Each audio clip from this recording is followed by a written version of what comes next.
for some reason, Breaking Points decided to host a Gen Z TikTok influencer debate between Harry Sisson, the Biden bro, the young kid who's making all these TikTok videos for Joe Biden's reelection campaign, and a guy named Link Lauren, who has, I guess, a more conservative, moderate TikToker. So they had them on to debate several different topics, including Biden's response to Maui. So here is a piece of this conversation. We will stop and start this as we go. One thing I do want to mention, though, is that Link Lauren never really explicitly says that he intends to vote for Donald Trump. He says he's waiting to see who the nominee is.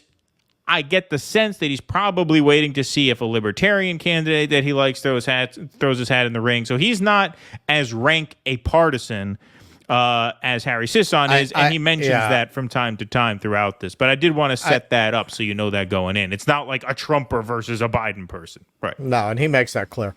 I'm good, like he corrects her right from the beginning. Like, hey, I might have been, he says that a couple times, I might have been mismatched for because it seems like they wanted a Trump guy versus a Biden guy. Right. And they got the wrong guy.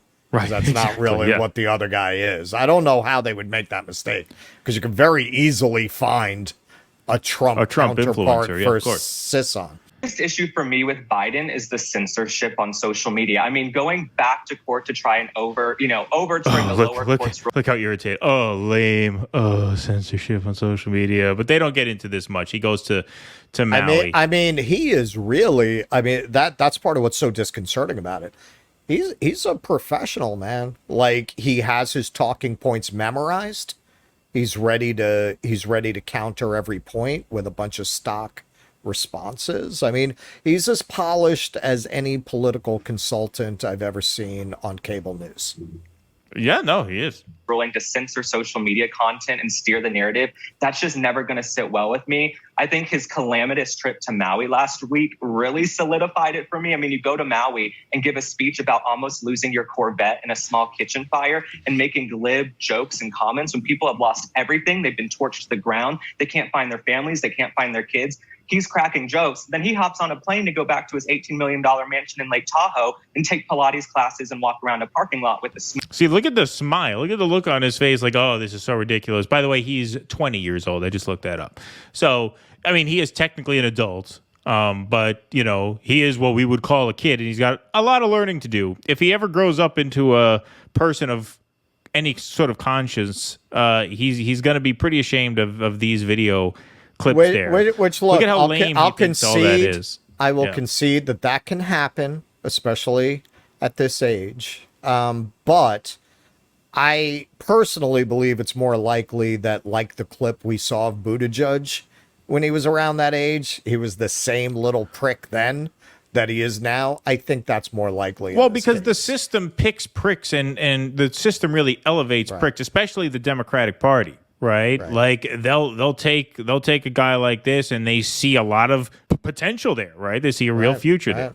Now this guy, the CIA's got him on speed dial already. I want a transformational new leader in this country to sit in the Oval Office and really enact change. People need to see strength and see a real leader. And Joe. Okay, so he says he wants a transformational new leader. So right there, he's saying he's not necessarily on board with Trump. In fact, he really seems like he's not on board with Trump. He seems like he's very reluctant to vote for Trump. He seems like he wants another Republican candidate he wants another option. Right. Or, he will explore a libertarian option or something like that. Yeah. Yeah, and Crystal keeps dismissing that premise. Like you supposedly want his opinion, but she keeps... But hang on, Donald Trump is 50 points ahead. So what are we really talking about? She really... like the face you got there, that's basically her this whole interview. But let's get real. It's going to be Trump and Biden. Yeah, and Sagar's face looks like, did we book the wrong guest here? We thought we were going to have a debate, and turns out this guy's not going to back Trump? In the Oval Office. The look on his face is, I've been watching Rising, and I'm wondering if I backed the right horse here. Yeah, right. Exactly, yeah. People need to see strength and see a real leader, and Joe Biden isn't giving me that. It's not giving young people that. But Link, it's not just about what you're against. We'll It's get to also you, got to be what you're for. Very likely. Okay, remember, Sagar finally did that because he was doing that through this whole interview. Yeah, the whole time. He's like asking to talk, and Sagar's like, all right, yeah, sit down. Relax. That's why Sagar finally said something, because it was becoming so distracting. Right. Be what you're for. Very likely sure. the Republican nominee is going to be Donald Trump. Trump also censored on social media. You can see that. You can see that. You can go and read the Twitter files, and you'll see his administration. No, that's a ridiculous comparison. That's an absolutely ridiculous comparison. Because whatever Trump was trying to do on Twitter during the campaign, which came out in the first Twitter files, which he references there, did not have the blessing of 50 security agents, present and former. Right. So that is apples and oranges. That is unfair to say that Trump was as censorious on social media as this new regime has been. I mean, that's just not a fair thing to say. But again, she starts here by laying the groundwork for saying, well, despite all these criticisms of Biden, it's going to be Trump on the other side, right? She's doing the same thing to him that she's really doing to the Cornel West people. It's like, well, okay, yeah, but all these criticisms aside, it's going to be Trump. So who couldn't vote for Biden, right? Doing a lot of the same. Well, that's also why. I mean, especially in this space, you can't be pro censorship, right? So she has to make a false equivalence, right? Exactly. Well, Trump's not any better on that, so you can't tell me that. In the end, you're better off with Trump because he's just as censorious. No, he's not. And first of all, no, he's not. And second of all, this kid is actually presenting a fairly honest case, which is he's not open to voting for Biden. And outside that, he doesn't really know who he'll vote for or if he'll vote at all. Like, he's just kind of making an honest argument. And Crystal and Harry can't help but try and paint him into a corner of backing Trump, because then they can pull on him what they pull on everybody, right? So let's keep. There are only two choices: the red and the blue. Which one? Exactly. You can see that. You can go and read the Twitter files, and you'll see his administration doing a lot of the same stuff that the Biden administration was doing. In fact, the Hunter Biden laptop thing happened while Trump was still president, so let's keep that in mind. That's number. Okay, we've said this a million times. We don't have to belabor this. Absurd point. The Hunter Biden laptop happened while Trump was still president. Again, 50 active and former intelligent officers wrote a letter saying this looks like a Russian op. Okay, that's what we mean when we talk about government censorship. We're not talking about Trump being president. It has nothing to do with it. That is a red herring. That's what you call a red herring, folks. Yeah, that's another thing. She's eliding the fact that these people were acting against his interests. Right. That they were acting outside of his purview, not at his direction. Yeah, Trump ordered the censoring of the Biden laptop story. Yeah, sure. Exactly. Right. That's like she's actually trying to make that point, because that's what follows from that point. Right. Well, this is what's so sad about what she has fucking turned into. I mean, she's just a parody at this point. Like you should have just stayed on MSNBC if this is what you were going to do. I'm sure they pay better. Yeah, indeed. For one. Number two, in terms of hurricane response, he was, very late in terms of his response to Hurricane Maria. He took 13 days. He showed up for 2 hours. And go back. Go back and look how Donald Trump did. Who gives a fuck what Donald Trump did? First of all, this poor kid is not even supporting Donald Trump, and then she tries to give the "what about Trump" answer. Right. So that's just a chicken shit thing to say. Take no for an answer. Right. Take no for an answer. How many fucking times does he have to tell you he's not backing Trump? Right, exactly. He came on here calling himself a moderate. He didn't even call himself a right-winger. Right. He said, I'm calling myself a moderate. Right? So he's not even interested in Trump. I think they fucked up. I don't think they realized what his politics were. Right. I think they got one look at the hair. They figured they got their man. Well, he does look like, look, optically, just in terms of presentation, I'm sure this kid has a big TikTok following, so who am I to tell him what to do? But he does kind of present as the Harry Potter villainous kid. What's the kid's name? Like Slytherin. Draco Malfoy. From the rival wizard gang or whatever the fuck it is. He looks like that. This kind of looks like Harry Potter versus and that is why we call him Sisson looks Keaton like Harry Weiss. Potter. Master of pop culture. Master of pop culture, exactly. And then he was back in the Pilates studio. my question to you directly, and then I'll get Harry in. My question to you directly is... See, once again, you really are going to not look back on these days very fondly if you evolve into a person of any quality at all to be like laughing hysterically at the criticism that Biden was, on vacation while Maui was burning. Again, it's not the amount of time it takes the president to go there necessarily, although they should go there as soon as possible, which we'll get to in a moment. It's what is the response? I said this about Clinton and Obama. For all of their faults, and there were countless, we devote much of this show to talking about them. They were workhorses. You would not catch Bill Clinton or Barack Obama on vacation after this Maui thing happened. You wouldn't. No. They would not rest until they had some kind of response organized. That's not a testament to their character. It's a testament to their work ethic. They were workhorses. They were grinders. And Trump was not, and clearly Biden is not, right? But while you're trying to stick him with this Trump comparison, again, it's just dishonest.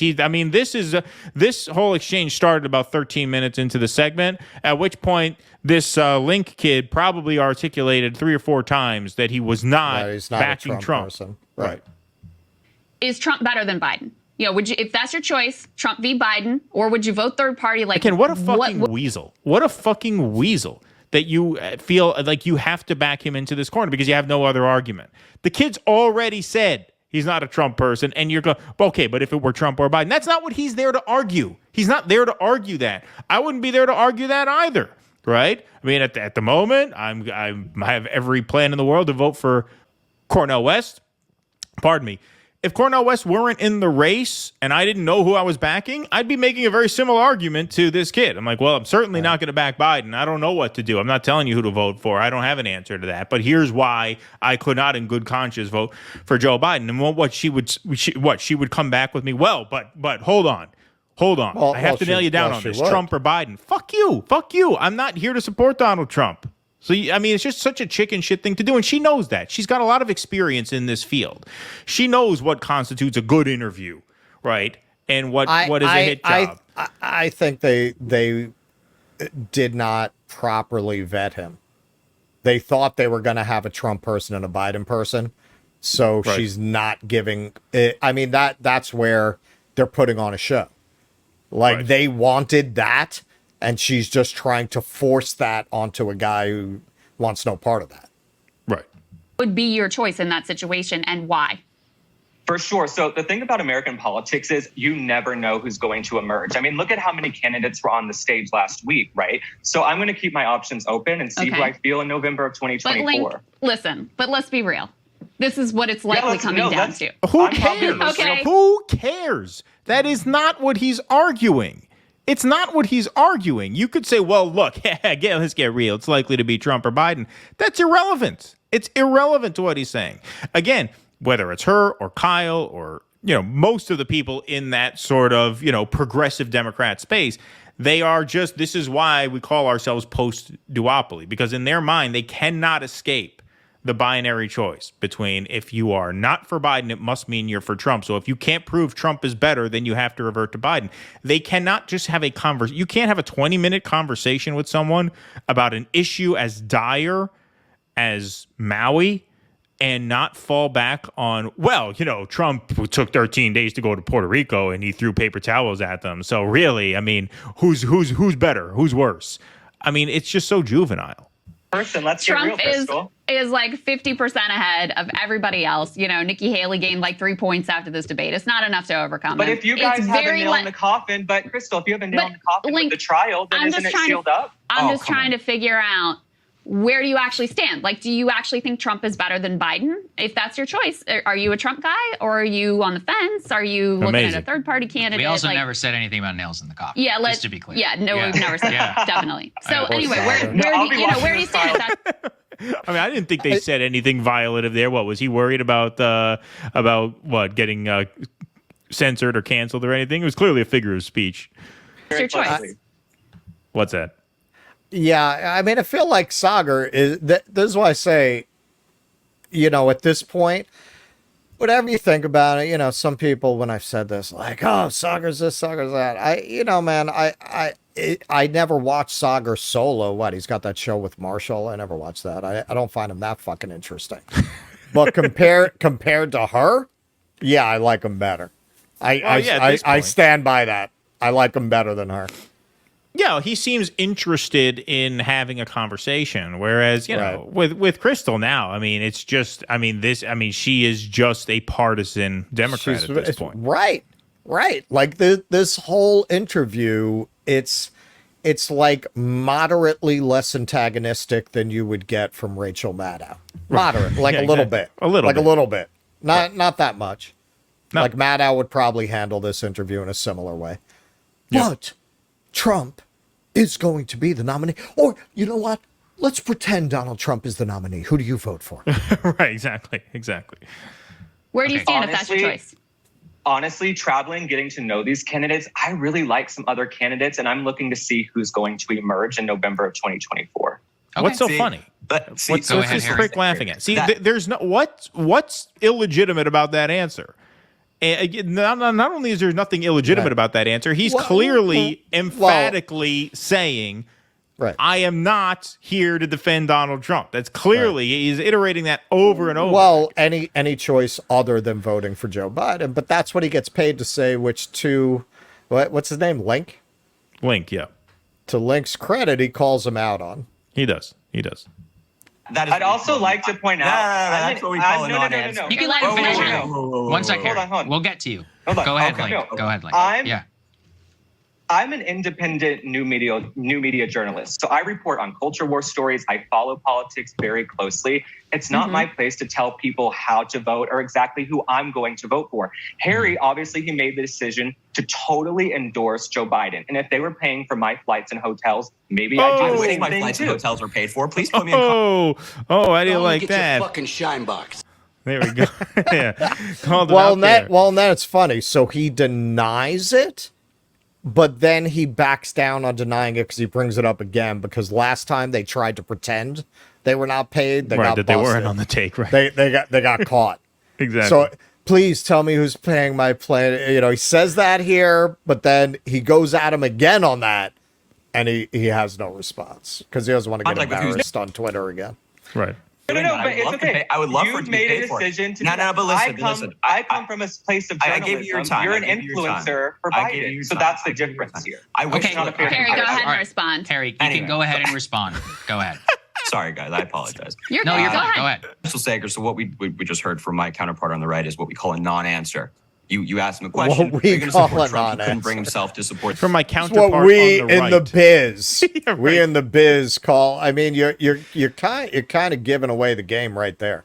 It's what You're supposed to be this authentic kid. It was for Biden, right? Making his TikTok videos. This is what we call. It's what we call a non-answer from my counterpart on the right. When again, the kid gave a perfectly fair answer about he didn't duck it. He said, I'm waiting to see who else emerges. I'm keeping my options open. I'm undecided. He's an undecided voter, right? They exist.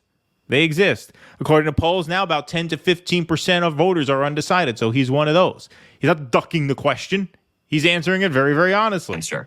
You asked him a question. It's not his fault. Whoever fucking booked this show did a lazy job and thought, oh, okay, all right, we got one kid. He's blonde. Biden. All right, this kid's blonde, looks kind of like Eric Trump. Okay, we'll take him. He must like Trump.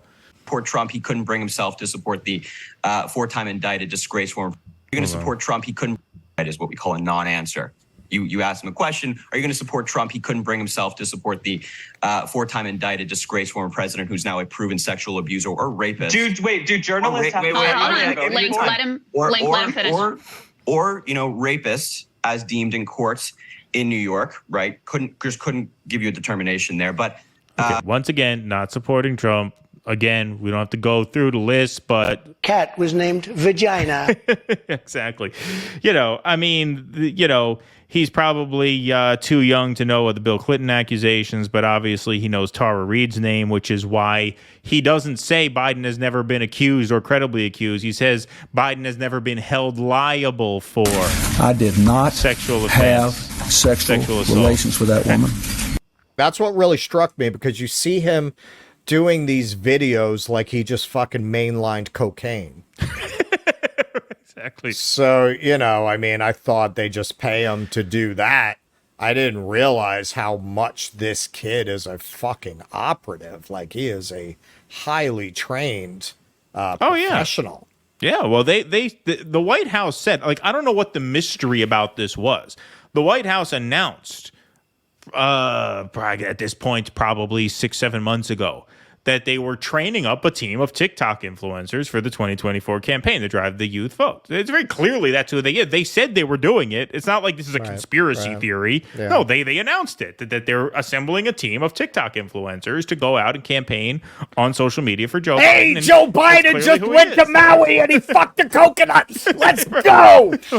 I mean, that's what his videos are like. This surprised me, man. I didn't think he was this pro. I mean, there's like it's like they made a soulless consultant in a lab. Right.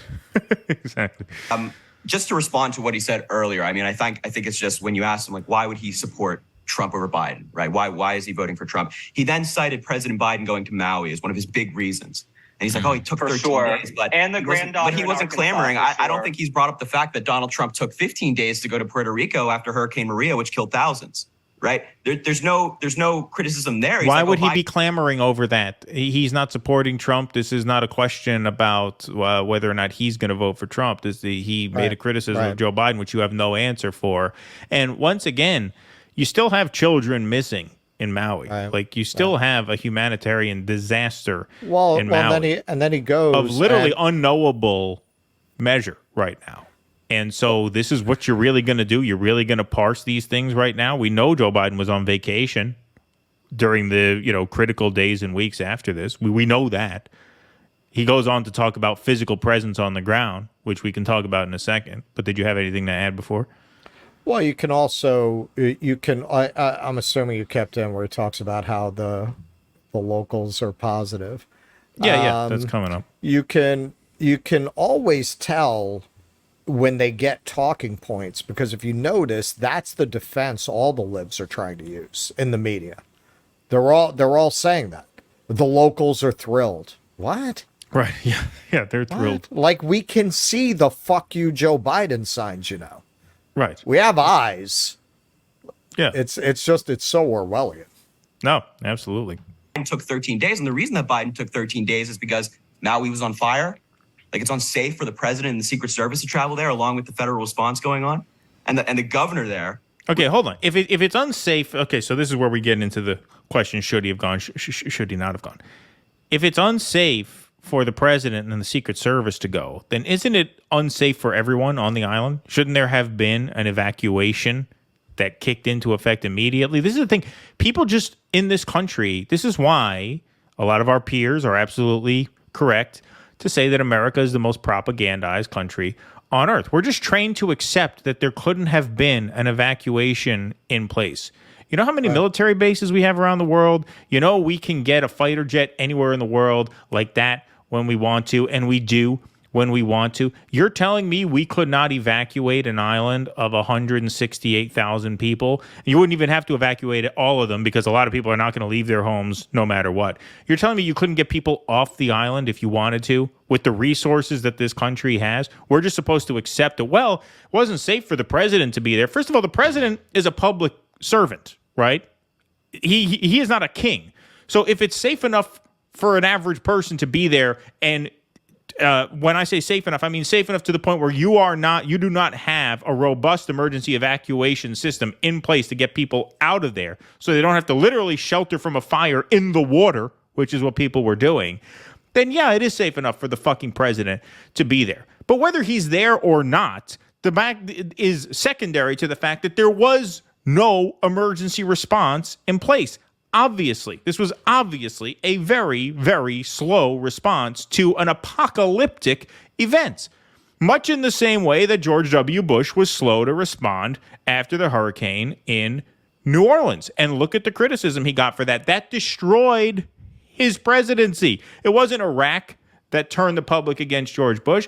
It was it was his hurricane response. No. Because the media held him to account. Meanwhile, you got Biden on vacation while people are sheltering in the water because their tiny island in the middle of the ocean is on fire. And you want to say, well, it was unsafe for him to be there.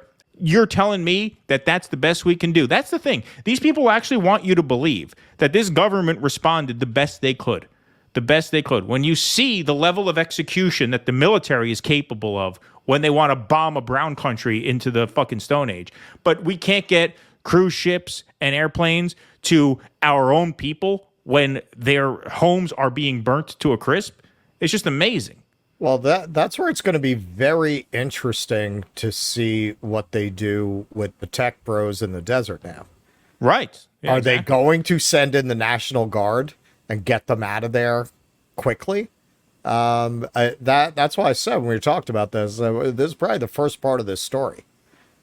Well, yeah, the Burning Man, absolutely, yeah. That is going to be a real mass-off moment if they manage to have these people out of there within 48 hours. Yeah, yep, exactly. It was like, within 6 hours, the president met our needs. On the 10th, President Biden signed an emergency. Wasn't Tulsi Gabbard there on the ground the next day? On the 10th, President Biden signed an emergency declaration. So, look, you can clamor in with Tulsi Gabbard, this or that, or President Biden, but the people who are actually in Hawaii are saying, President Biden met all our needs within hours. Like he's been great. The federal response has been fantastic. I don't know because I've seen people it's a bit more complicated. Yeah, go ahead. Way to go, Sagar. It's a bit more complicated. You tell him. Crystal's not gonna. No, right. Exactly. All right, play it through because the guy nails him pretty good. Okay.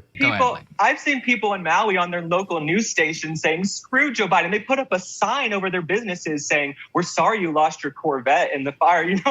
I don't know if the people of Maui are so happy, but, God bless. All right, I'm just saying, can I say one thing real quick? Yeah, go ahead. Yeah. Yes. This comparison between me and Harry, I feel it's a false comparison. Harry is an influencer who's decided to totally endorse Joe Biden, which is his prerogative, right? Mm-hmm. I'm a new media journalist. My medium happens to be TikTok, right? It's not my place to opine or tell people who to vote for. I'm not owned by a political party. I'm not owned by a media conglomerate. I cover the news. I look at a lot of information and I give you my take. That's it. That's it. Yeah. Somebody's getting fired over there because they booked the wrong guest. And then not Sagar. But Crystal spent that whole interview trying to turn it into the interview she wanted. Exactly, yeah. Even after it became very clear that you got the wrong guy for that. Right. No, Sagar was a pro about it at least. I mean, he's very timid as he has been in recent episodes here, but he was at least a pro about it, whereas, it's same, look, rules of improv. Always say yes, right? If the interview's going a certain direction, you got to go with it. You booked the wrong guest. You thought you were booking a partisan Trump hack to go up against a partisan Biden hack, and that's not what you got. And yes, you're right. Crystal kept what we call in the business, right? What did Harry say? We call it in the business avoiding the answer. Well, what she was doing, we call in the business blocking, right? That's a block in improv. Right. When you don't take yes for an answer, you keep trying to steer the scene where it has to go no matter what because you know where it has to go. She was not taking yes for an answer. That was almost more disgraceful than the coverage we did on her the other day. It's increasingly clear she just has no real ethics about the way that she does her job at this point. Like, why, when this guy keeps telling you he's not a Trump supporter, why won't you fucking let it go? Right, exactly. Really need the segment to be what you wanted it to be? Bad?